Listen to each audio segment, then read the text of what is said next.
Isa po mapagpalang oras ang amin pong muling ipinapaabot sa lahat po na nakatunghay dyan sa inyo pong mga telebisyon.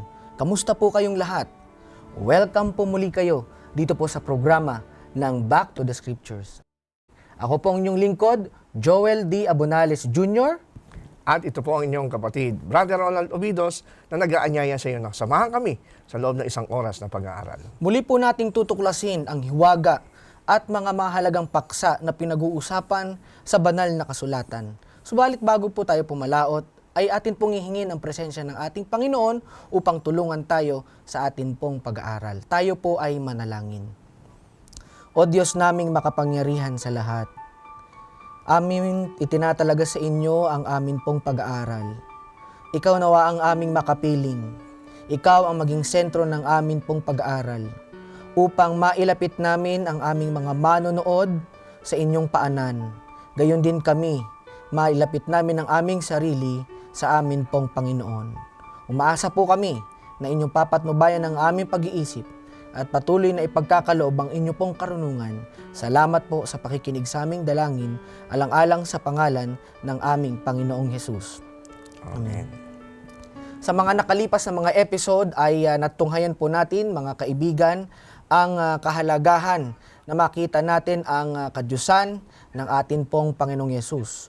Subalit, sa kabila ng claim ng banal na kasulatan ng ating Panginoong Yesus ay Diyos na nagkatawang tao at siya ay nakibahagi o inabot ang mga tao sa pamamagitan ng pagkakatawang tao, hindi pa rin may aalis sa isipan ng karamihan, lalo tigit, Brother Ronald, sa ating pinag-aralan na nakaraan, yung idea ng tinatawag na mga Arianism. Nang sabi nila ay pag namatay ang Diyos, pag namatay yung katawang lupa, katawang tao, mamamatay din yung Diyos. Iyon, ang kanilang Pero sa doktrina. Biblia, pinag-uusapan dito yung kahalagahan ng yung pagsasanib ng divine nature at ng katawan ng tao, di ba, Brother Ronald? Oo, yun nga po ang isa sa mga katotohanan nung ating nabanggit sa ating mga nakaraang episode na pag nagkamali ho tayo sa ating identity tungkol sa nature ni Jesus, talagang masisira ang lahat ng doktrina. At sa bagay na ito, isa na nga itong ating pag-usapang paksa na talaga nagpapatunay na itong mga semi-Arians na nagsasabi ng ating Panginoon Kristo ay hindi eternal, kundi siya ay isang little God compared to the God the Father na bigger God, ay mapapansin natin sa kanilang doktrina, yung incarnation o yung pagkakatawang tao ng ating Panginoon Kristo ay naapektuhan tuloy. Sa kanilang paniwala, nung ang Diyos sa pamamagitan ni Jesus ay nagkatawang tao, yung kanya pong pagiging Diyos, since ito yung maliit na Diyos, ay namatay nung siya'y namatay sa krus. At kanila rin sinasabi na nung ang ating Panginoong Jesus ay nagkatawang tao, since siya ay created or emanated from God, sabi ng mga semi-Arians. Yung kanya daw pagiging Diyos, yung kanyang essence, yung kanyang attributes bilang Diyos at tao, ay hindi daw ito nag-function during His earthly life. Kaya lumalabas, kung baga sa turo ng Biblia, ang incarnation o yung pagkakatawang tao ng Panginoong Hesukristo ay nagpatuloy yung kanyang essence, nature ng Diyos na omnipotent, omnipresence, at yung tinatawag nating omniscience, yung all-knowing. Pero sa kanila, hindi ganun. Kaya, diyan natin makikita kung gaano ka-dangerous yung doctrine na pinopromote ng mga semi-Arian. Kaya samahan niyo po kami, magiging sentro ng aming pag-aaral, ang Jesus became the God-man. Kumbaga ay tututukan natin dito, Brother Ronald, na bagamat siya ay nasa kalagayang tao, ay hindi pa rin nawala ang attributes niya ng pagiging Diyos. Oo, ito yung nagpapatuloy.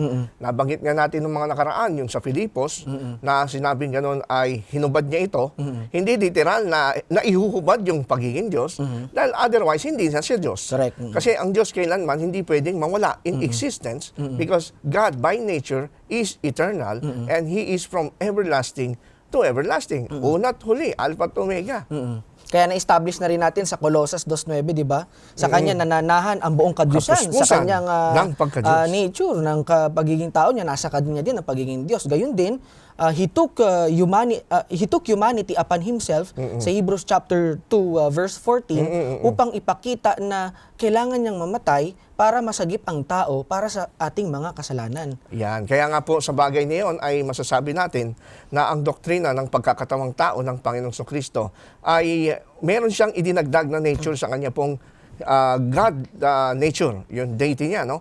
Hindi ho nawala yung pagiging Diyos. Bagkus, ang incarnation ay pagdadagdag ng isa pang likas. Kinuha niya yung likas ng tao para sa ganon ay makarelate tayo sa Kanya at makarelate din siya sa atin. Gusto nating linawin dito sa mga manonood po natin na yung pagkagamit niya ng likas niyang pagiging Diyos, hindi niya ito ginamit sa personal niyang comfort, sa personal niyang motibo, sa personal niyang kagustuhan, kundi ginamit niya ito sa kapakanan pa rin ng lahat ng kanyang mga nilikha. Kasi sabi ng mga semi-Aryans na nung naging nagkatawang tao ang Diyos na ito, kumbaga sa isang ibon, ay naputol yung pakpak na isa, kaya hindi na makakalipad. Kaya ito yung kanilang contention na ipinaglalaban nila na nung nagkatawang tao, wala na, hindi nag-function, hindi na epektibo yung divinity ng ating Panginoong Yesus, Brother Ronald. Kaya ganun kababa ang kanilang pagtingin sa pagka-Diyos ni Kristo. No, kumbaga sa kanila, si Kristo ay Diyos, na maliit na Diyos, ay since ito ay hindi eternal, ito'y namamatay. Nilalagyan nila ng limitasyon. Pero ganyan nga ba ang turo ng Biblia? Yeah, yan ang ating alamin, Brother Ronald. Na-establish din natin sa mga previous discussion natin yung mga bagay na, yung attributes o yung nature ng pagiging isang Diyos.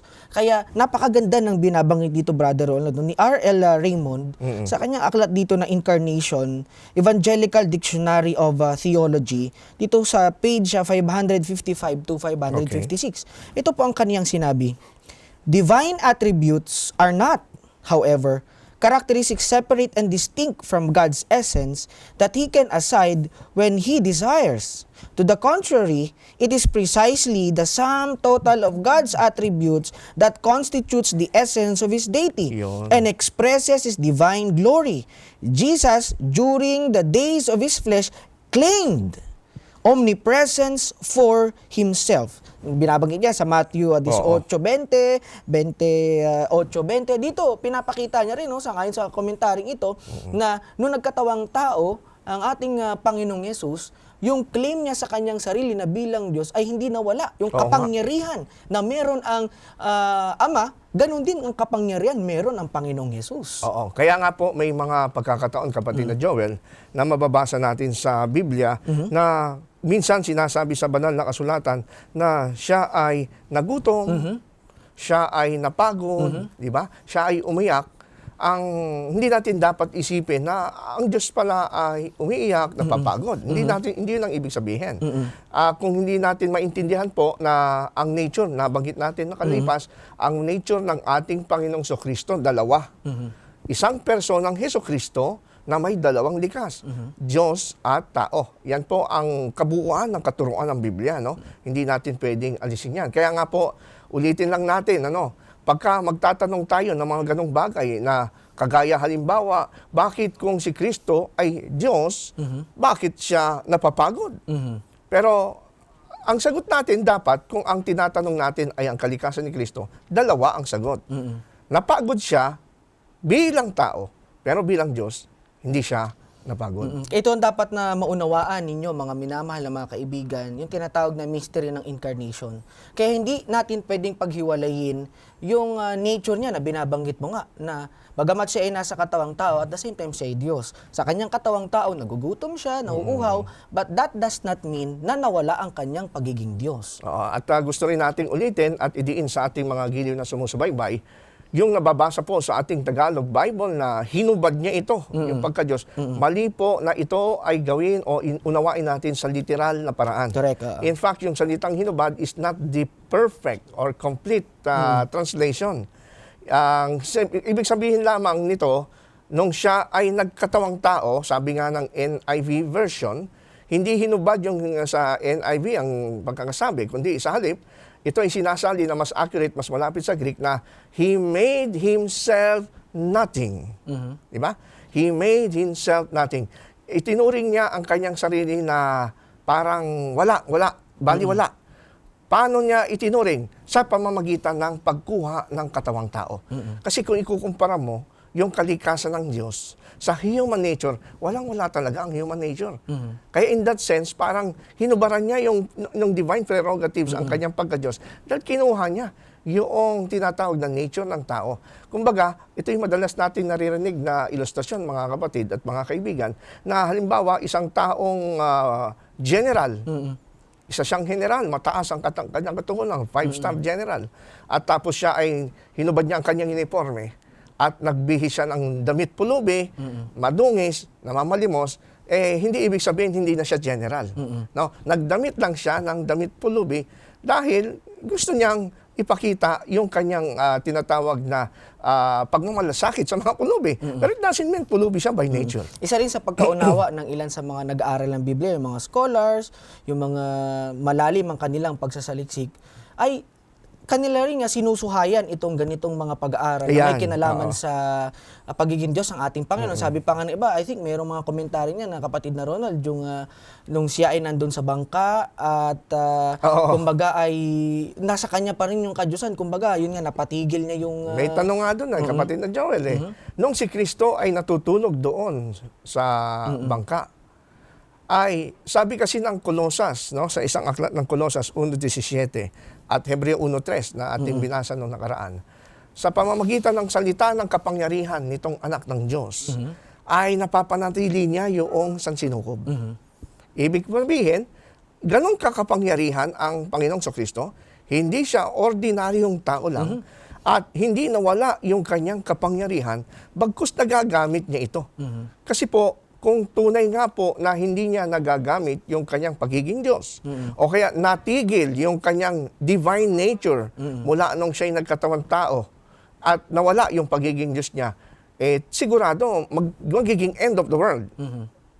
Di po pa? Kasi ang sabi ng talata ng Hebreo 1:3 at Colossus 1:17, lahat ng mga bagay na ating nakikita sa paligid, ang buong sansinukob, ay nanghahawakan, no? Matibay dahil sa kanyang kapangyarihan, yung maintenance ng Panginoon. He is not only a creator, He is only nagsusustain siya sa creation. Kaya, ang sabi rin, di ba, kung hindi mo iisipin na posible ito na mangyayari sa katawan ng ating Panginoon, maaring makalid ito sa atin sa tinatawag ng intellectual arrogance. Yun. Na baka talagang hindi natin paniwalaan ito pag pinairal natin yung tinatawag na preconceived idea natin tungkol sa ganung kalalagayan ng ating Panginoon. Sa mga nabanggit natin sa ilang mga binasa natin na sumusuporta doon sa pagiging Diyos ng ating Panginoong Yesus, sa kalagayan niya bilang Diyos na hinahawakan niya ang sanlibutan. I think meron yatang sinasabi rin ang ating propetisa in support doon sa ating binabanggit na ang Panginoon, bagamat siya nasaan yung tao, ay makapangyarihan pa rin siyang Diyos. Totoo yan. At yan ay suportado sa sulat ni Ellen White. Naniniwala siya na hindi nawawala yung kanyang pagiging Diyos.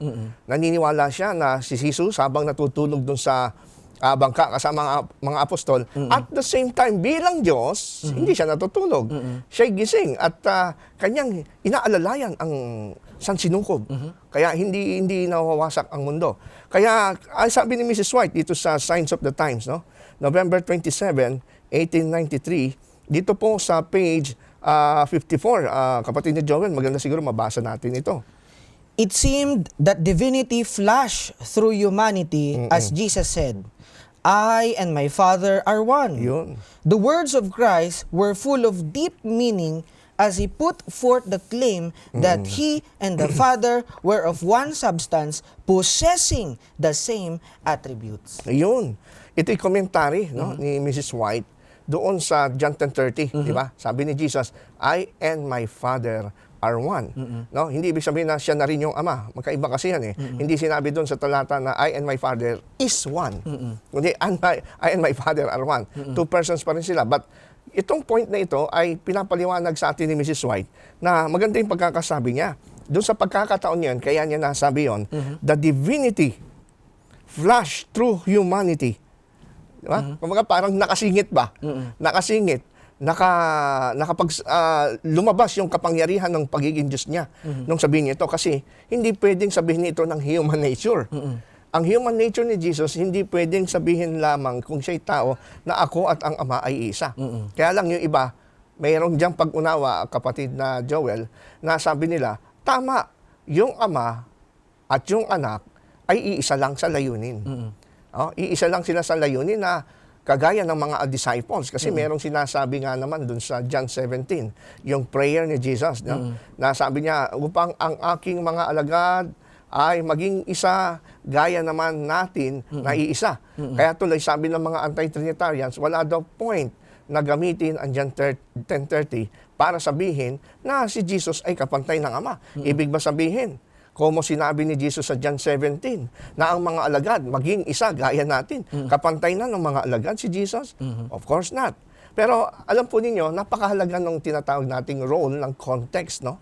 Sa John 10:30. If you read John chapter 10 verse 27 hanggang 30, gustong ipakita ng Panginoong Kristo yung kanyang kapangyarihan bilang Diyos, na sabi niya doon sa verse 27 na siya ay nagbibigay ng buhay na walang hanggan. So ang tanong doon, nung tagpo na yun, nasabihin niya na, at binibigyan ko ng buhay na walang hanggan ang aking mga tupa, bilang tao, hindi niya pwedeng sabihin yon. Dahil kailanman, ang tao ay hindi maaaring magbigay ng buhay na walang hanggan dahil siya mismo ay mayroong hangganan. Kaya bilang Diyos, meron siya kakayanan na sabihin na bibigyan ko kayo ng buhay na walang hanggan. Kaya naman, nung sabihin dun sa verse 30 na ako at ang Ama ay iisa, ay tama lang. Tugma sa claim niya. At hindi lang din sa plano, at hindi lang sila nagkakaisa ng Ama sa tinatawag na layunin sa tupa. Hindi lang sa pag-aalaga ng tupa, kundi pati sa kapangyarihan eh. Kasi sabi ni Jesus sa verse 28, kailanman ay walang makakaagaw sa aking kamay. At ganun din naman sa aking Ama, walang makakaagaw sa kamay ng aking Ama. Dalawang kamay yun. Kamay ng anak, kamay ng Ama, parehong walang makakaagaw. Ngayon, kung si Jesus hindi kapantay ng kapangyarihan ng Ama, maaaring maagaw sa kamay ni Jesus. Kasi tao lang siya at created being. Pero the fact na sinabi niya na kung papaanong walang makakaagaw ng kanyang mga tupa sa kamay ng aking Ama, ay ganun din sa akin. So magkapantay sila sa kapangyarihan. Kaya nung sabihin ni Jesus, I and my Father are one, hindi lang ito claim ng unity in purpose, kundi ito'y claim ng deity. Nakapantay niya ang kapangyarihan ng Ama. Kaya nga nung nabubuhay ang ating Panginoong Hesus dito sa lupa, ito yung claim na mini-maintain niya sa kanyang pakikipagtalastasan sa mga tao para maunawaan ng mga tao ang kanyang ang panukala ng Ama na ipinahati din sa pamamagitan ng anak. Tulad halimbawa sa Juan 5:19 at 30, ang kanyang pagkabanggit doon ay hindi niya magagawa ang mga bagay na kanyang ginagawa maliban sa pagkasugo sa kanya nung Ama. Gayon din, hindi siya makakapaghatol doon sa may verse 30. Yes. Dahil ang Ama, sa tulong ng Ama, nabanggit mo na isa sila ng layunin, purpose. Kaya dito masasabi natin, Brother Ronald, na iisang layunin ng Diyos na ito. Amen. Kaya nga napakaganda kung babalikan natin yung commentary ni Mrs. White sa John 10:30 na doon sa bandang huli, sabi niya, He put forth the claim that He and the Father were of one substance.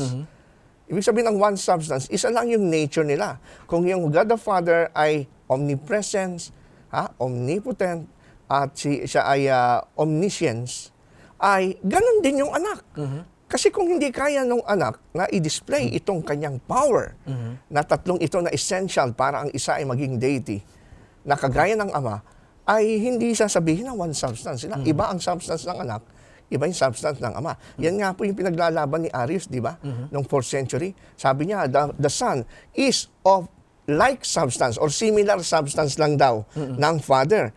No, yung tinatawag na homoiousios na pinagtatalunan noon ng mga Actually sa iota lang yun doon sila. iota is just a matter of iota. Homoiousios, sabi ni Arius, the son, ang relationship ng anak sa anak ay homoiousios, similar substance lang. So iba yung anak, iba yung Ama. Samantalang yung talagang orthodox teachings na pinaniniwalaan ng majority ng mga Christian church during that time, bago pa ang Council of Nicaea, ay homoousios, meaning one substance. So, ito ay sinusuportahan mismo ng Spirit of Prophecy through the writings of Ellen White, na hindi ko maintindihan, kapatid na Joel, bakit yung mga ilan na mga semi-Arians na ating mga kapatid ay binabago nila yung teachings ng Bible, maging yung statement ni Ellen White. Maganda yung pagkabanggit mo kanina, no, tungkol sa na kay Kristo rin yung pagiging omniscience omnipotent at omnipresent. Yan. Ngayon, naalamin natin, Brother Rod, kasi baka magtaka yung mga minamahal nating mga taga-subaybay at maaring may ganito silang kaisipan, paano nangyari yun na ang tanging ang Diyos lamang na makapangyarihan sa lahat ang all-knowing? Oo. Paanong ang nagkatawang taong ito sa anyong tao, paano siya magiging Omnipresent. omnipresence, di ba? Sa kanyang ministeryo, iniisip nila baka limited lang yung galaw niya. Kung nasaan siya nagministeryo, nandun lang siya. May makikita ba tayong mga pahayag o mga liwanag na magpapakita sa atin at para sa kaalaman ng ating mga taga-subaybay na hindi lamang siya na tao, nagkatawang tao, kundi sa kanyang kalagayang tao, siya rin ay omnipresence. Oo, at ito nga po ay challenge para dun sa mga semi-Arians na mga kaibigan natin at mga kapatid. Para sa kanila kasi hindi pwedeng si Jesus Christ habang siya'y nagkatawang tao ay maging present pa rin everywhere. Kasi imposible daw yon dahil hindi niya magagawa yon dahil may limitasyon yung kanyang pagiging maliit na Diyos. Ngayon, tingnan po natin sa Biblia, mga kapatid, mga kaibigan. Kasi po, sa banal na kasulatan, may mga statement doon na nagpapatunay na si Jesucristo habang naririto sa lupa ay at the same time, He is everywhere. No? Doon ka mamamangha.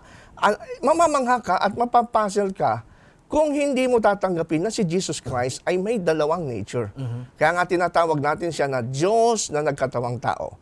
Hindi lang siya basta Diyos, hindi lang siya basta tao, kundi siya po ay Diyos na nagkatawang tao. Halimbawa, kapatid na Joel, basahin po natin ang John 3:13. At maganda, basahin natin ito sa The Revised English Bible. Ano ba sinasabi doon? No one has gone up into heaven except the one who came down from heaven, the Son of Man who is in heaven. Ayun. So ito ay puzzle dito yung mga semi-Arians. Paano nga naman, Brother Joel, ang sabi ng Panginoon, walang sino man na nakaakyat sa langit, kundi yung nanggaling sa langit, ang anak ng tao na nasa langit. Di ba? Kung tutusin, sa pananaw ng mga semi-Arians, parang may mali ata rito. Dapat, ang sinabi ni Kristo, walang sino mang nakaakyat sa langit, kundi yung nanggaling sa langit, ang anak ng tao, na ngayon ay nasa lupa. Kasi nga nililimitahan nila yung tinatawag nating kapangyarihan nung deity ni Jesus, no? So, paano ngayon nila explain to? Samantalang sabi po ng banal na kasulatan, habang pinapaliwanag ni Kristo na walang sino mang nakaakyat sa langit, kundi yung nanggaling. Siya yun eh. Nanggaling sa langit, nagkatawang tao, siya yung anak ng tao na nasa langit. Teka, ang tanong dito habang nagsasalita ba si Kristo rito ay nasa langit ba siya? Yes. Siya bilang tao, of course, nasa lupa. Ang kausap niya yung mga alagad No? Nandito siya sa lupa, nasa katawang laman. Pero, the fact na sinabi niya, the Son of Man who is in heaven, present tense, siya po ay nagsasalita kaharap ang mga alagad, nasa katawang laman, pero sinasabi rin niya na at present, siya rin daw ay nasa langit at the same time. So, paano ho natin matatanggap to kung ating ire-reject? Yung tinatawag nating si Kristo ay Diyos na nagkatawang tao, walang hanggan yung kanyang pagiging Diyos, hindi nawawala yung kanyang essence habang siya'y nasa lupa.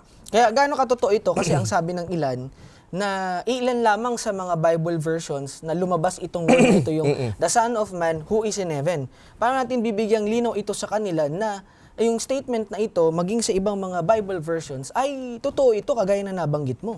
Yes, oo. Sabihin na may ibang translation na hindi gumagamit dito. Di ba? Sinasabi nila na iyan ay mali siguro. Mistranslation. Kahit sa King James Version, ginagamit ito. Kaya nga pagka sa mga bagong version, hindi mo na mababasa yung who is in heaven. No? Now, does it mean na talagang hindi totoo na si Kristo habang nagsasalita bilang tao at the same time ay nasa everywhere siya? Hindi rin po. Kung ating pong babasahin sa Matthew 18 verse 20, sinabi ng Panginoon Jesus doon na sabi niya, sino man maging dalawa o tatlo na nagtitipon sa aking pangalan ay naroon ako sa gitna nila. So, ang tanong, nung sabihin ba ito ni Kristo na maging dalawa o tatlo na nagtitipon sa kanyang pangalan, naroon siya. Nasa lupa ba siya nung sinabi niya yun o nasa langit bilang tao? Siya'y nasa lupa pa nun. Ang kausap niya ay mga disciples. Nakikita siya bilang laman at buto. Pero pansinin nyo, nung sabihin niya yon, And at the same time, sinabi niya, kung may nagtitipon 2 o 3, andun din ako sa gitna nila.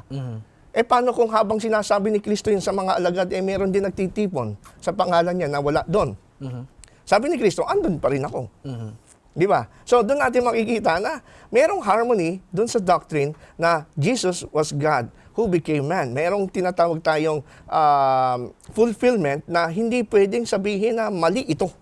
At imposible sapagkat yan na nga pinapakita sa atin ang talata. Siguro magiging hindi lang malinaw ito o magiging mali lamang ito sa ibang tao kung meron na silang nauna ng pag-iisip tungkol sa kalagayan ng ating Yun na nga Panginoon. eh. Pero kagaya ng palagi nga nating inuulit dito, kung inyo pong tatanggapin, mga minamahal ng ating Panginoon ay hindi lamang sa katawang tao, kundi at the same time, tanggapin din natin na siya ay nasa kalagayang Diyos din, hindi nawala sa kanya. Hindi Ito nawala, kaya, yung mga omnipresence niya. brother Ron, hindi natin pwedeng paghiwalayin ito kasi claim ito mismo ng ating Panginoon. Yes. Siya ang nagsabi nito, banggit nga kanina, di ba? The Son of Man who is in Is heaven. Siya mismo nagsabi At noon. present. Alam po ninyo, no wonder na ang ating mga semi-Arians ay ganun ang paniwala. And at the same time, ito nga ang nakakapagtaka, gumagamit sila ng sulat ni Ellen White. Pero kung ating babasahin sa sulat ni Ellen White, sinusuportahan niya yung translation na ang anak ng tao habang siya'y nagsasalita, no, ay nasa langit din siya at the same time. Halimbawa, basahin natin ito sa Seventh-day Adventist Commentary sa Volume 5, page 1129, ay ganyan ang sinasabi kung iyong nakita, kapatid na Joel. Though Christ humbled himself to become man, Yan. the Godhead was still his own. Jesus could yet speak of himself as the Son of Man in heaven. He was ready to take once more his divine glory when his work on earth was done. Ayun. So, dito makikita natin, kapatid na Joel, no question, na kung meron man tayong mga kapatid, mga kaibigan na semi-Arian na naniniwala sa authority ni Ellen White as a prophet, pwede natin siguro i-share ito sa kanya. Kasi meron ako nabasa na comment na sinasabi nila, mali daw yung understanding ng mga Trinitarians sa John 3:13, na habang nagsasalita siya at the same time na nasa langit. So, I wonder kung ano ang kanilang isasagot na mismo si Ellen White, sinusuportahan niya yung translation na habang si Kristo yung nagsasalita, ay siya'y nasa langit. Kaya dito napakahirap na buwagin yung ganyang claim ng ating Panginoong Yesus. Kung pagbabatayan natin sa mga statement ni Ellen White, kaya kung talagang sinusuportahan itong mga anti-Trinitarian na ito, yung pioneers talaga, may hirapan sila kasi napakarami mga bagay na binabanggit ni Ellen White tungkol dyan sa kadyosan ng ating Panginoong Yesus. Kaya maganda yung pagkabanggit ni Brother Ronald, na ating pinag-uusapan na bagamat siya nasaan yung tao, siya ay omnipresence, base sa kanyang claim sa talata sa Biblia. Maganda itong pagkalatag dito ni Saint Hermanus, Yan. isang writer noong 7th century, isang hymn writer. Ang sabi niya po ay ganito, "The Word becomes incarnate and yet remains on high." Yan. So, diba? Maging sa mga awiting ito ay kanilang ipinatatalastas o kanilang Pinapahayag. Oo, pagpapahayag Ang ito. Panginoon ay Ang Panginoon omnipresence pa rin. Yes, Brother Ronald. Oo, gusto ko rin i-quote itong sinabi ng isang theologian, si M. Hunter, no? Si A.M. Hunter, sa The Gospel According to John, na ito'y published noong 1965. Ayon sa page 38, ay ganito ang sabi niya, kapatid na Joel. Ang ganda ng sinabi niya. Kasi kini-question nga ng ilan yung John 3:30, no? Sabi niya rito, "These words omitted by some good manuscripts may well belong to the true text, as the New English Bible assumes. Now, sabi niya, they are true to John's thought, which is that Christ does not cease to be with his Father. And so in heaven, even while he walks the ways of earth." So, ito po ay in harmony po sa relasyon niya sa Diyos Ama, na kailanman ay hindi ho siya humihiwalay, hindi sila nagkakahiwalay. Kaya mayroong biblical point yung concept na sinasabi ni Jesus na habang siya'y nagsasalita bilang tao, ay nasa langit din siya at the same time. Kasi nga, pagka sinabi natin hindi totoo yun, eh di nahiwalay pala yung Kristong Diyos sa Ama. And since ito ay sinusuporta ng Biblia na kailanman magkasama dahil magkarelasyon yan, hindi pwedeng paghiwalayin, sila po ay talagang eternity from everlasting to everlasting. They are all equal. Father and Son is equal.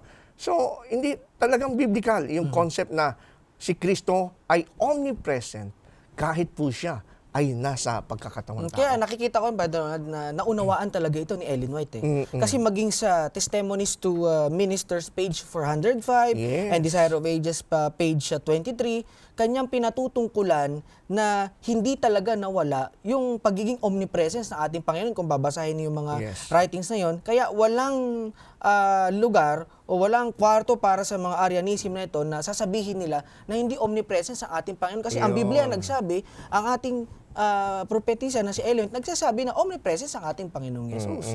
Kaya ano pa ba ang maidadagdag natin sa mga bagay nito? May mga talata pa ba na binabanggit o nagpapatungkol na ang ating Panginoon nasa kalagayang tao, siya ay omnipresence? At meron nga yung nasa pangako ng Panginoong Kristo sa mga alagad sa Mateo 28 verse 20. Na ang sabi niya, ako'y suma sa inyong palagi hanggang sa katapusan Amen. ng mundo o katapusan ng sanlibutan.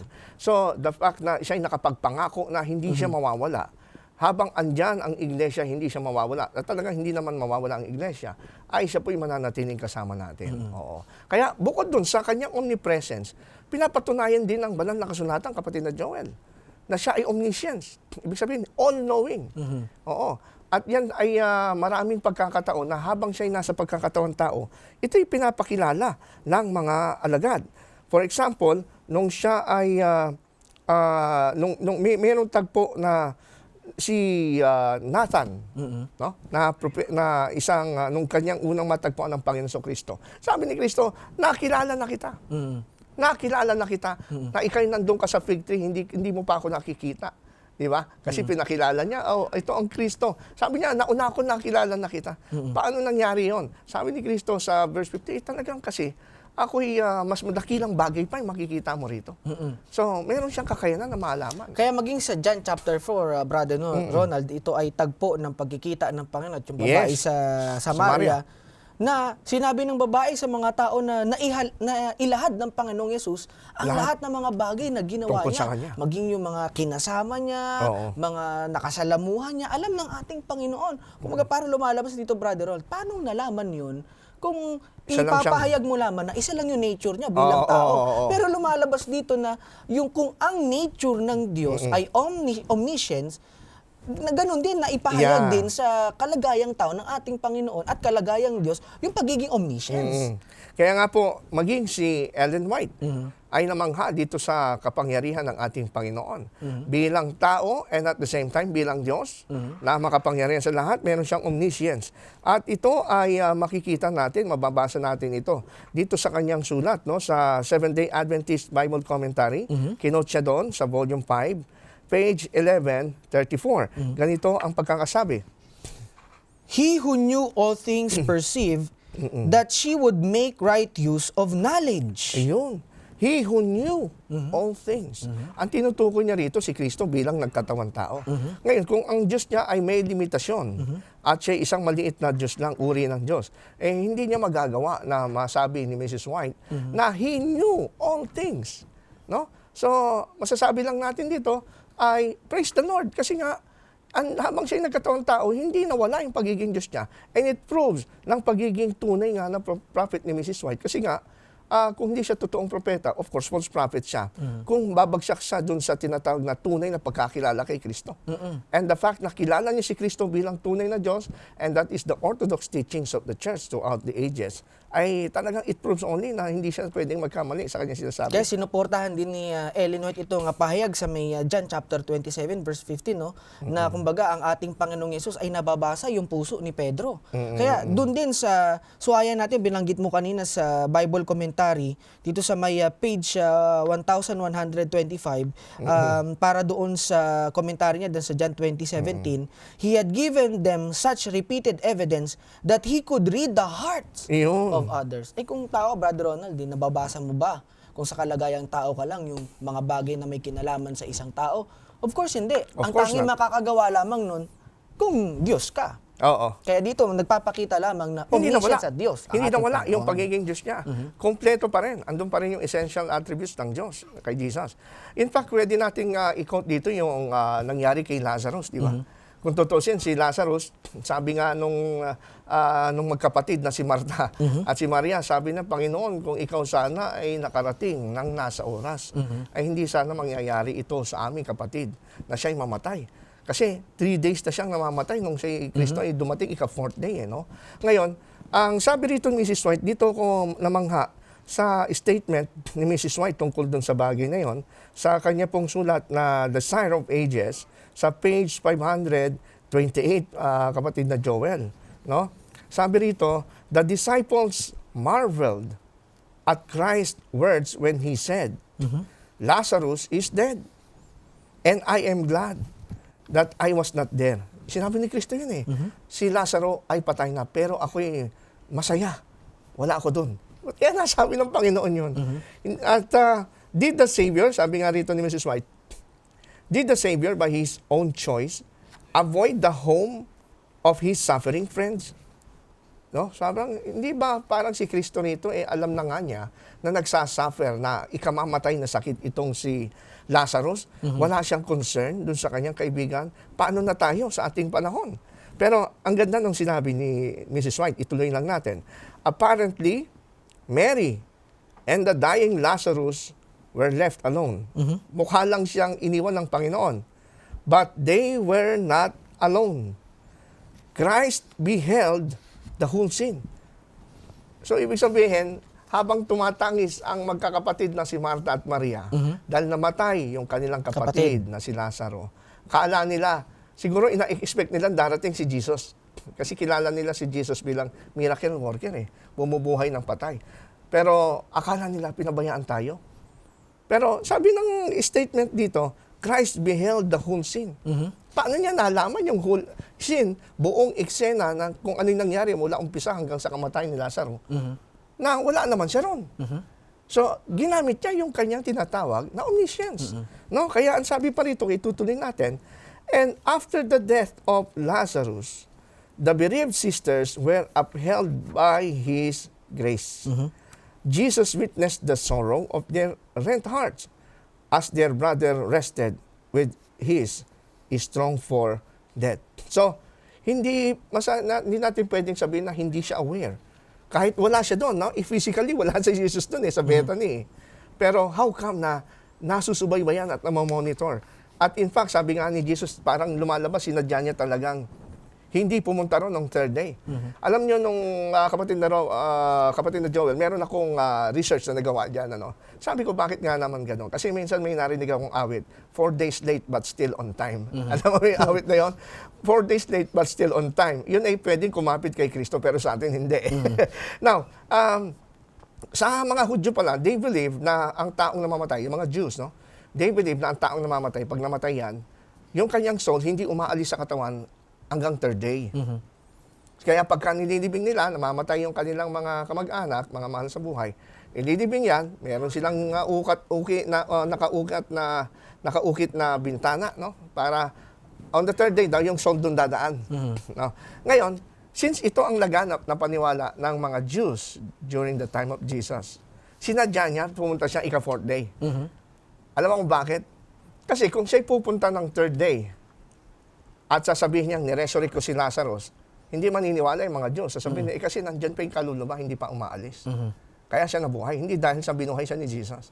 Pero pumunta si Jesus on the 4th day, nabubulok na ang katawan, para ipakita sa kanila na siya'y Diyos. He is a powerful God na hindi kayang gawin ng tao na bumuhay ng patay. Kaya, ibig sabihin, there is nothing impossible with Jesus na at the same time, while human being, nagsasalita, nakahawakan ng mga tao, at tangible sa mga tao, at the same time, ay andyan lang siya, ang presence niya is everywhere. Kaya napakasarap na maunawaan, mga minamahal, na ang ating Panginoon ay omnipresence. Yan. Ibig sabihin, At ano man omniscience. ang ating kalalagayan sa buhay, ano man ang ating pinagdadaanan, hindi tayo pinababayaan ng ating Panginoon. Kagaya nga na nabanggit mo, tumatangis itong mga kapatid ni Lazaro. Ano, pinabayaan. Oh, ang akala nila, pinabayaan sila. Pero ang sabi dito ng Panginoon, hindi sila pinabayaan Nandun ang Panginoon, sabi ni Ellen White, na ang alam ng Panginoon ang kanilang pinagdadaanan, kung ano ang sama ng loob nila. Yan. Kaya din napakaliwanag na talagang maging ang ating propeta na si Ellen White, sinusuportahan niya yung pagiging omnipresence o makapangyarihang Diyos ng Panginoong Hesukristo. Amen. Kaya ilan pa mga bagay na ating tatalakay bukod doon sa pagiging omniscience, omnipresence ng ating Panginoong si Kristo. Meron pang isang Omnipotence. attributes ang ating ang pagiging Diyos. Oo, na hindi pwedeng wala. Oo, hindi pwedeng wala. Ito yung tinatawag na omnipotence. Meron ba sa pamumuhay ng ating Panginoon na kanyang ipinakita o ipinamalas ang kanyang pagiging omnipotent o makapangyarihan? Oo, at ito ay pinatunayan niya sa pamamagitan ng description sa kanya ng mga apostol, no? Based sa kanilang understanding. At ito nga ay mababasa natin sa Colossus 1:17 na kung saan sinasabi na sa pamamagitan ng kapangyarihan ng kanyang salita ay nanghahawakan ang buong sanlibutan. Hinahawakan niya ang buong sanlibutan. Kaya nga, ako'y naniniwala na ang Panginoong Kristo, dahil sa kanyang kadakilaan, hindi lang niya nalalaman kung ano ang mangyayari ahead. Hindi lang siya present para makita yung mga pangyayari at the same time. Siya po ay makapangyarihang Diyos kasi it requires an omnipotent God to hold all the universe, ultimo to the smallest particle of molecules, pati ang atom. Kita mo naman yung atom, di ba? Ito is microscopic thing. Pag tinignan mo, hindi naman nagkakahiwa-hiwalay ang atom, no? Andyan yung tatlong parts niya. Ngayon, ang mga scientists, hindi nila ma-explain ba't ang atom nakabuo pa rin, buo siya. Hindi nagkakahiwa-hiwalay. Kasi nga po, ang explanation dyan, kaya hindi nagkakahiwalay ang mga yan, because Jesus is the one who is holding it. Hindi nila makita yung source but it is invisible. It is the invisible God who are holding these things. Kaya kita mo, tayo buo. We are still alive, living in this world. At ang universe natin ay keeps on continuing sa kanyang order. Hindi nawawala ang kanyang order. Kaya dito, tinitingnan ko din dito, Brother Ronald, no, yung sa karanasan ng mga apostol, nung kasama nila sa paglalakbay sa bangka ang ating Panginoon. Makikita mo doon, magtataka ka, kahit sila, namangha din sila Paano itong taong ito, napigilan niya yung hangin Malakas o ang na malakas bagyo. sa bagyo, di ba? Doon, kahit siguro sa panahon natin, kung anuhin natin, yung mga simpleng tao nga nakakagawa ng mga bagay na, alam mo yun, yung hindi naman tungkol sa Diyos, pero namamangha tayo, parang superhuman sila. Oo. Pero dito, Brother Ronald, makikita natin dito na ang Panginoon, sa ganung paraan, makapangyarihan siya na kaya niyang pigilan sa kanyang pagkakatawang tao niya at pagiging Diyos niya at the same time. Ginamit niya yun, di ba? At least maipapamalas niya rin sa mga tao ang kanyang kapangyarihan. Kaya nga, di ba, bilang resulta, yung mga alagad niya ay nagsipagluhod at sinamba siya matapos na ang mapatigil niya yung storm, ano? So, hindi naman siya nagalit, oy, teka, wag niyo ako sambahin. Ako isa lang nilalang.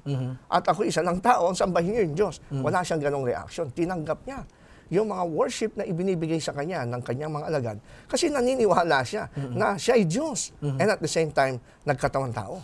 Kaya sasambahin din talaga siya, Brother Ronald, kasi ayun ang kanilang pagkakilala sa isang makapangyarihan. Kasi walang ordinaryong tao makakagawa nun. At alam din namang hudyong ito na tanging ang Diyos lamang ang karapat-dapat na sambahin. Kaya dito sa mga binasa natin o sa mga talata na mga nabanggit natin na may kinalaman sa yung kapangyarihan ng Panginoon ay namalas nung siya ay nabubuhay dito sa lupa. Meron din ba mga writings si Ellen White na sumusuporta na ang ating Panginoon ginamit niya ang pagiging omnipotent niya sa panahon ng kanyang ministeryo dito sa lupa? Oo, at yan ay mababasa natin halimbawa dito sa Desire of Ages, no? Sa page 74. Sinasabi niya rito, si Jesus, He whose word of power upheld the worlds would stoop to relieve a wounded bird. Siya daw na mayroong kapangyarihan, yung kanyang salita mismo may power, na siyang nanghahawak sa sanlibutan, ay kaya niyang magpakumbaba at gamutin ang isang nasugatang ibon. Napakaganda ng message na ito, no? Lalo na, ang favorite ko dyan, kapatid na Joel, yung sinabi ng banal na kasulatan na ultimo ang bilang ng inyong mga buhok alam ng Panginoon. Ultimo yung mga ibon na mga maya ay hindi mahuhulog ng hindi ayon sa kalooban ng Diyos. Imagine mo yung Diyos na napakadakila, powerful, He upheld all the principles, even the law of gravity, siyang may author niyan ay magpapakababa at pupunta dun sa point na ultimong detalye, pinakamaliliit na bagay na nilalang sa lupa, ay bibigyan niya ng pansin. Di ba? Kaya dito, may binabanggit din, Brother Ronald, si Ellen White, no? Sa Seventh-day Adventist Bible Commentary, Volume 5, page 1136, He was equal with God, infinite and omnipotent. Pinatutukolan dito ang Panginoong Yesus. He could repay the ransom for man's freedom. He is the eternal self-existing. Ito, ang ating Panginoon, magiging makapangyarihan ka kung mabubuhay ka sa iyong sarili. Hindi mo kakailanganin yung iba para mabuhay ka. Oo, hindi Pero siya ito nakadepende, nagpapakita, ang Panginoong Yesus, hindi siya nakadepende sa ibang tao para mabuhay siya. Pero yung katawang lupa niya, Of course. nagutom siya, pinag-usapan natin kaya nauuhaw, nakadepende din sa mga bagay dito sa lupa. Pero pag may kinalaman sa Diyos, hindi siya nakadepende sa kanyang mga nilalang, kundi nakadepende siya sa kanyang sarili dahil siya ay makapangyarihang Amen. Diyos. May aral din po yung pagiging tao ni Kristo para ipakita sa atin na hindi ho mahirap sumunod sa Diyos. At gusto rin ipakita sa pagkakatawang tao ng Panginoong Kristo kung paano tayo sasamba at makikilala ang Diyos. And at the same time, para naman po sa perspective ng langit, para sa perspective po, mga kaibigan, ng ating Diyos, na kung tutuusin, di ba, minsan tayo, pagka meron tayong kausap na elite, yung medyo mas mayaman na sosyal, parang nahihiya tayo makipag-usap Kasi parang baka may makita sa ating mali, mapuna tayo, di ba? Hindi tayo pansinin. Pero alam nyo, itong ating Panginoong Diyos na humahawak Amen. ng sanlibutan, may ari ng langit at lupa, na si Jesucristo.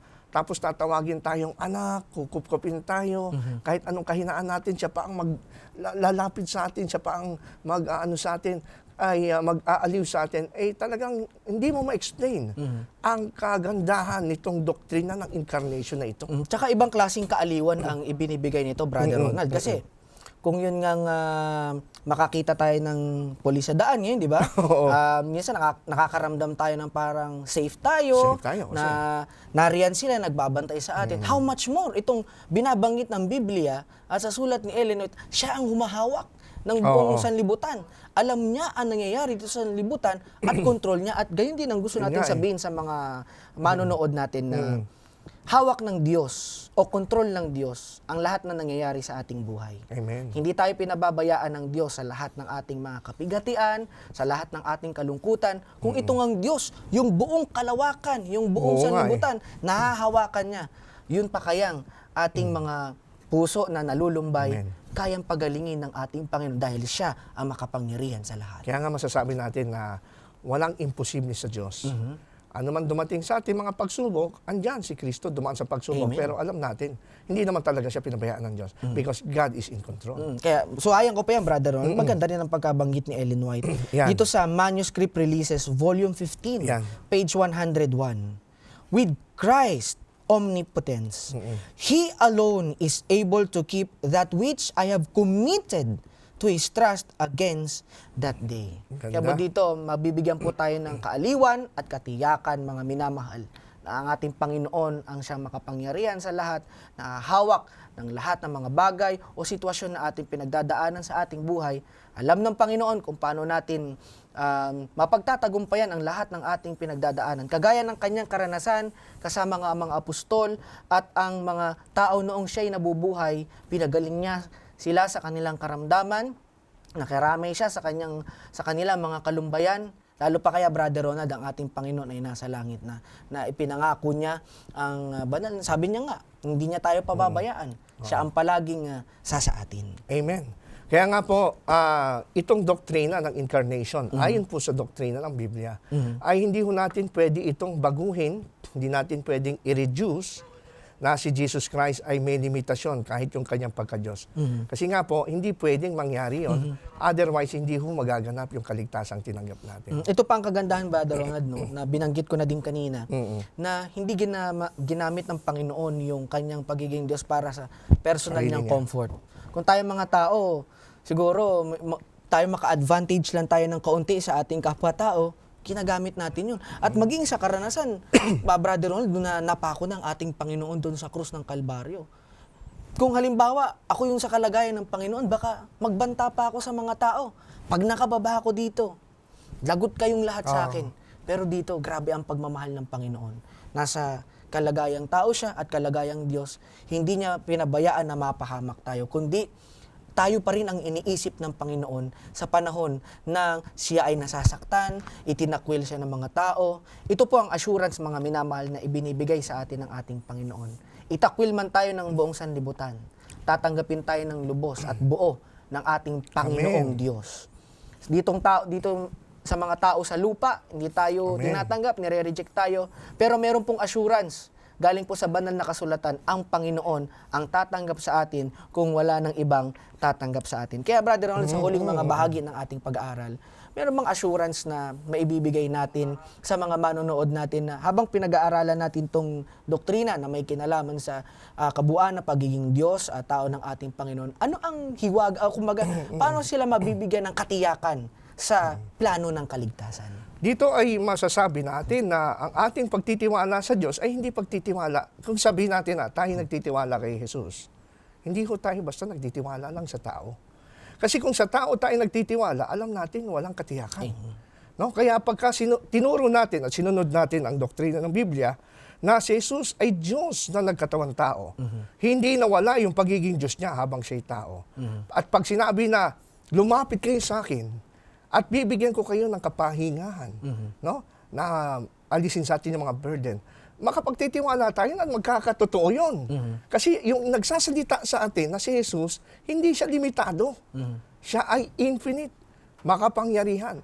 At hindi na siya nagugulat pag may dumating sa ating pagsubok. Kasi alam na niya na ito yung ma-overcome natin sa pamamagitan ng pagtitiwala sa Kanya. Kaya mga minamahal, ang layunin ng plano ng kaligtasan nitong Trinity na ating pong pinag-aaralan ay para sa katubusan sa ating mga kasalanan. Amen. Sila ay gumagawang magkakasama upang ipaunawa sa atin na napakahalaga tayo sa ating Panginoon. Hindi ito ginawa para sa personal na kagustuhan ng Panginoon, para tayo napahirapan. Kaya kung ikaw na nanonood ngayon na iniisip mo na nahihirapan ka sa buhay na ito, palagi mo lamang isipin, una nang nahirapan ng ating Panginoon. At sa panahon ng kanyang paghihirap, ikaw ang kanyang iniisip. Amen. Kaya po maraming salamat sa inyo pong pagsubaybay sa programa natin sa mga oras na ito. Bago po tayo magtapos, ay pangungunahan tayo ni Brother Ronald sa isang panalangin. Tayo po yung manalangin. Maraming salamat sa inyo, dakilang Diyos. Muli pong tumibay sa aming puso. Na lalo kami magtiwala sa inyo sapagkat kayo po ay nangako na hindi nyo kami pababayaan. You will not fail us because there is nothing impossible with you. Kayo po ang Panginoon na aming nakilala, na kayo po yung makapangyarihan sa lahat, all-knowing, omniscience, at kayo po ay omnipotent, at kayo po ay tinatawag ding omnibenevolent. Ibig sabihin, ang pag-ibig niyo ay walang hanggan. Amen. At ito po ay pinatunayan niyo sa amin, handa kayong magsakripisyo sa amin. Kaya Panginoon, pinupurit namin kayo, pinasasalamatan, na sana po, yung mga mahal namin sa buhay, matanggap nila ng aming Panginoong Kristo, hindi Diyos na maliit, hindi tao lamang, kundi siya'y tunay na Diyos sapagkat ito po ang requirements para po magkaroon ng katuparan at confidence ang aming pananampalataya sa isang Diyos na hindi nagbabago, bagkus ay makapangyarihan na kami po'y sagipin mula sa kapahamakan. Ito po'y aming dalangin, pinasasalamatan namin sa matamis na pangalan ng inyong anak na si Kristo Jesus. Amen. Samahan niyo po muli kami sa susunod na pag-aaral. Ating pong tutuklasin ang may kinalaman po sa kamatayan ng ating pong Panginoong Yesus, kung ano ang pag-asa na ibinibigay nito para sa atin at para sa buhay na walang hanggan. Ang pagkapayapaan nawa ang sumaating lahat.